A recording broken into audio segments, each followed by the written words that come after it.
Okay, so today's video I want to show you my recent rack build. So to start off with, I knew there were some things I wanted. I wanted the rack to be lidless because it's so much easier. It's less disruptive for the snakes and it just makes my life so much better. I also want something that's going to last me, so it needs to be water resistant. I don't want something that's going to rust or decay or rot away. I need something that's lightweight, easy to move around. I'm probably going to set up a different room eventually. The material has to be easy to use. I only have basic hand tools. I don't have a huge workshop, so I want something fairly soft, easy to cut, easy to drill. I want it to be able to be dismantleable so I can take it apart if I need to and relocate it. And I don't really want to paint it or anything like that, so ideally self-finished. And it's got to be affordable within my budget.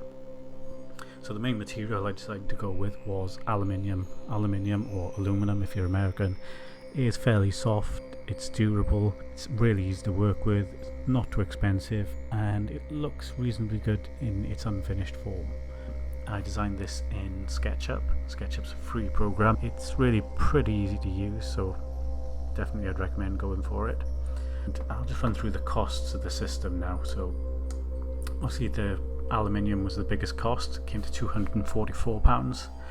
After that I had to get the fixings and connectors, and I don't know exactly what this cost, but it was roughly 30 quid. I've got loads left over as well, so I've got loads of spares if I needed to make another rack. Tubs were £6 each and I got 7 of them, so that came to £42. And then the only other big thing I had to buy was the heating system. So I went with a heating cable and a thermostat, so this is just back heated, and that cost around £55. It's holding heat pretty well at the moment. All the tubs are well within the comfortable range, but the bottom tub I think is a little bit lower than I'd like it to be, and in the winter it's probably going to drop down a bit further. Before winter I'll buy another thermostat. There's enough space beneath all the tubs so I add heat mats wherever I need to. The total cost of this build was £371, which I think is really good value, especially compared to everything else to this level of quality on the market. So let's take a quick look at the rack itself. You can see here it looks pretty decent. I went for the semi-clear tubs. We've got a thermostat just velcroed on the side there. The drawers open pretty smoothly and it's all reasonably solid. You can see I've got the tub set up here, really simple, just some eco earth, hide, fake plants and a big water bowl. When I first started using this, there's a little bulge in the corners of the tubs, so they rubbed a little bit in the screws, which made it a little stiff to open and close, but once they opened and closed a few times, the screws just rubbed a little bit of plastic off and now it's fine. It actually acts as like a catch so the drawers don't pull too easily. You can see the heating system here at the back of the rack. It's as basic as you can get. So when you're starting out, you're going to have to make a trade-off between spending money on gear and spending money on snakes. Now for me, or for most people, I think you want to focus your money on buying the best snakes you can possibly buy. But the gear is really important as well, and that's going to make the whole experience so much better if you've got a decent system. To go and buy a rack to this level of quality, I think is going to cost probably 2 or 3 times what I paid to build it. So for me, I think the self-build option is probably the best way of getting that balance of quality and cost. So normally at this point you'd see someone showing you their amazing workshop where they built their cool stuff. This is my workshop. We've got, some blocks of wood which are used for forming the bends in the shelves and just for useful stuff, holding things down. A really basic hand drill. I've had this for years. It just about works, and I had some spare drill bits, but yeah, the drill bit in the drill is a countersink bit. This I'd recommend getting. It cost me like 2 quid and it's great for cleaning up the holes to get all the rust, all the burr off. This is a tool you might not have. It's a Rivnut tool. I'm not sure exactly what it's called, but I'll show you how it works later on. It's really simple. You just screw a Rivnut on the end and put it in the hole, tighten it up with this screw thing, squeeze it together, and it inserts like a threaded insert into a sheet of metal. Really cool tool. Obviously a ruler, tape measure. I would recommend, if you do get a ruler, or when you use a ruler, get one that starts at 0 so there's not like a little bit at the end. Tape measures as cheap as I could find. Some basic clamps. These were all from the pound shops. They were really inexpensive. I used files for cleaning up the edges and adjusting holes, so a hacksaw this is sort of cheap as you can get. Center punch, definitely you need a center punch because that's going to stop your drill from waving all over the place when you drill into the aluminium. This is an automatic one. They're just easy to use, so I'd go with that. A knife, I use this for scoring the aluminium to fold it, and these are just the hex keys I use for tightening up the bolts. I use socket head bolts because they have a smaller head. So you can see where I cut the aluminium here. I didn't video it, but it's really easy. You end up with quite a rough edge. I just used a simple file and just go around really quickly and just take the burr off. You just want to do this to the inside and the outside of all the bars, even if you get it cut by somebody else, because it will make it easier to push together when you use the plastic connectors. And it's just a case of slowly going around. Literally this is as long as it takes, because the aluminium is so fast, they're so soft, the file just cuts straight through it. And yeah, don't forget to do the inside as well. The inside's a little tricky because the file can catch on the edges, but just take your time and take the edges off. I just measured and marked the holes with a tape measure, real simple. Then obviously center punched it. This is an important step because your drill will wave everywhere without that center punch.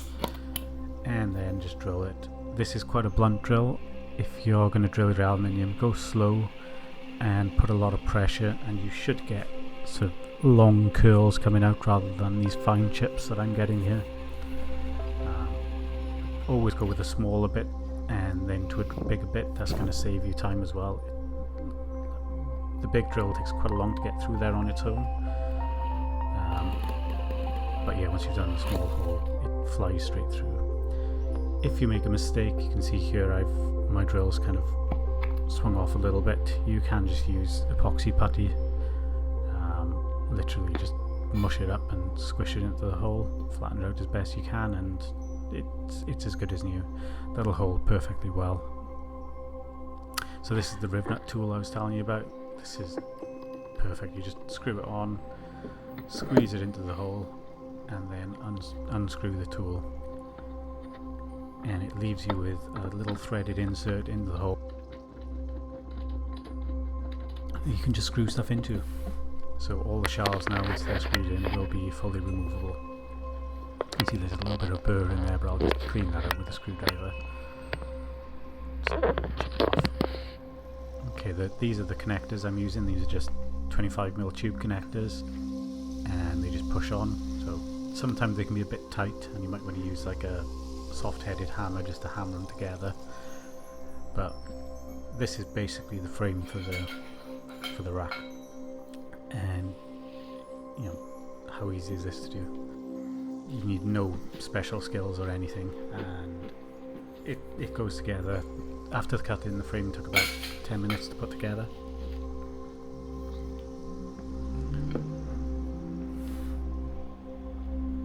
And there it is in its finished form. So literally all I need to do now is assemble the shelves and the back and the base. So the back is just a simple sheet of 1mm mill finished aluminium, and I've just drilled through the back on, and then widen the holes, take the back off, widen the holes, put the riv nuts on, and refix the back. So it's, yeah.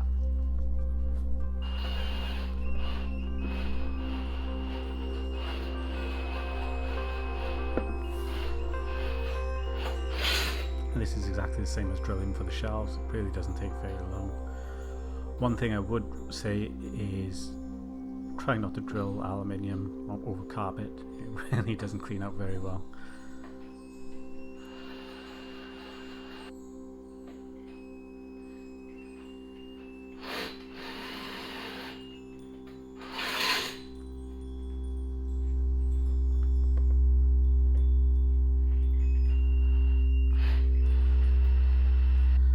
And again, we're back with the riv nuts, and it's just a case of, as I did before, simply unscrewing that and working your way around.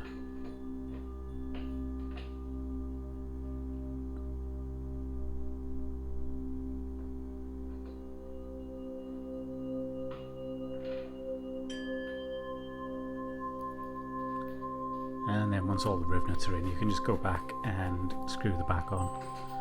And this means now that the back can be taken off completely.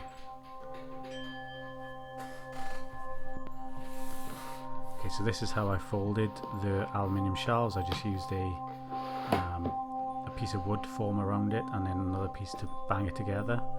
There is a video here showing some good tips on how to fold aluminium cleanly. I'll put a link to the full video in the description below, but it's I would recommend not using the hammer, but he shows now another option, using a roller. The roller is really easy to make, and you're probably going to have casters for your rack anyway, so yeah, the roller makes a really nice clean finish. Of course, if you're not comfortable doing this, you can just pay someone to do it for you. A local fabricator or engineering company will be able to do this fairly inexpensively, but it's not difficult, and you can see it fits real nicely over the shell, over the tub.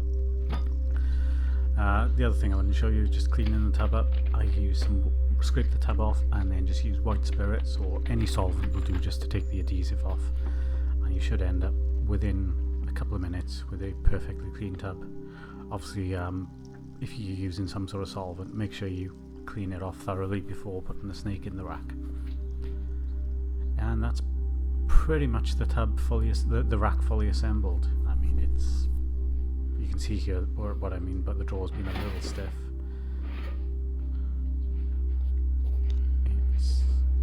You see how it just catches on the way in? Yeah, pulling it in and out like I did there just a few times, and it starts to work perfectly, and now there's no problem with any of the drawers. All of them open really smoothly.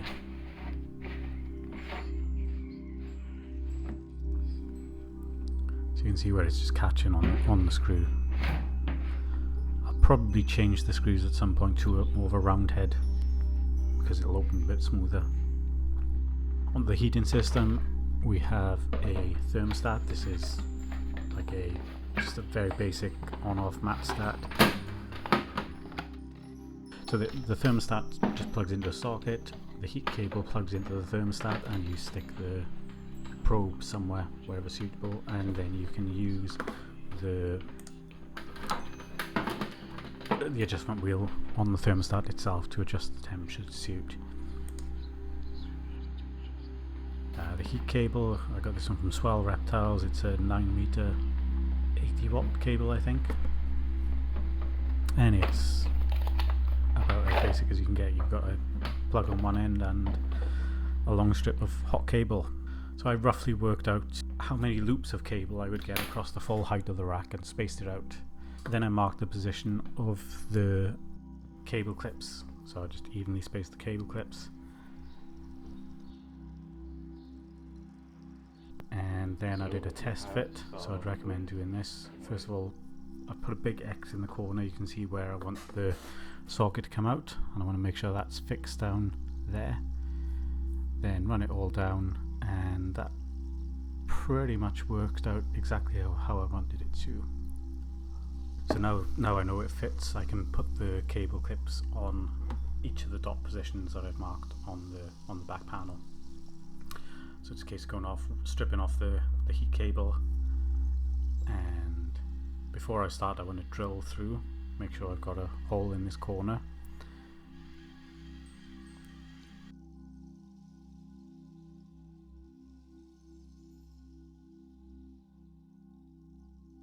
Okay, this hole is quite rough. I do clean it up later on, but for the time being I've just put a rubber grommet on there just to take off any sharp edges so I don't cut myself.